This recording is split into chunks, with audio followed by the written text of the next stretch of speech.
Sakoum Kiewior, donc, vous allez nous proposer de découvrir avec l'équipe de Pologne. Tout à fait, dans le groupe de l'Argentine, du Mexique et de l'Arabie Saoudite, c'est Jakub Kiewior. Je vous avais dit de retenir le nom de la Spezia Calcio parce que lui aussi, il joue en Italie.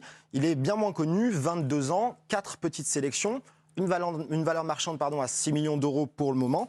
Il évolue dans le calcio depuis 2021 et jusqu'en 2025.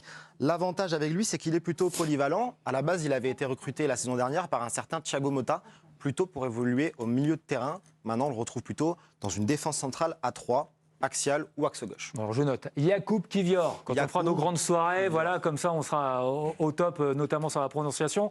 C'est ça. Qui est un novice par contre avec la sélection polonaise. Un novice, je vous le disais, on va regarder la compo ensemble, seulement 4 sélections. Attention, c'est les 4 derniers matchs de la Pologne. Il les a tous joués en tant que titulaire en défense centrale axe gauche. Avant ça, il avait quand même pas mal écumé toutes les sélections de jeunes.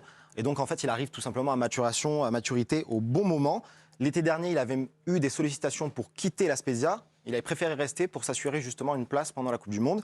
Et ben, c'est un choix payant pour le moment. Et pas de panique pour lui, on va le voir, il y a déjà pas mal de sollicitations pour le prochain mercato. Ça n'arrange pas Bernard, ça. Hein. Malheureusement, vous voyez déjà, notamment le Milan AC, on parle d'un préaccord qui pourrait être signé avec un montant de transfert plutôt vers les 18 millions d'euros, sachant que la Spezia l'a acheté pour moins de 3 millions.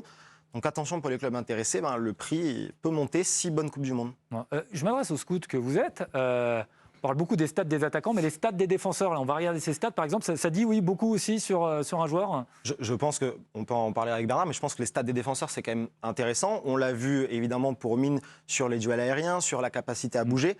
Et là aussi, il apparaît, vous l'avez vu tout à l'heure, il est le second joueur qui à contrer le plus de tirs adverses du championnat, donc juste devant Kim Min-jae. Je vous invite d'ailleurs, pour ceux qui sont sur Twitter, à aller voir l'analyse statistique de Datascout au sujet du joueur. C'est très intéressant, vous allez en apprendre plus.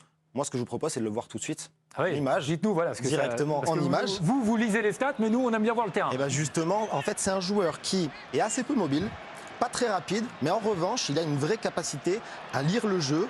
Bernard en parlait pour Mine juste avant. Et donc, il se déplace correctement sans ballon et il peut être au bon endroit, au bon moment tout simplement.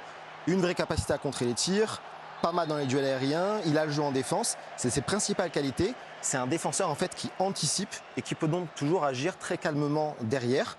Et puis avec sa polyvalence au milieu de terrain, vous pouvez aussi le mettre en 6 devant une défense et ça va se transformer en un espèce de métronome tout simplement.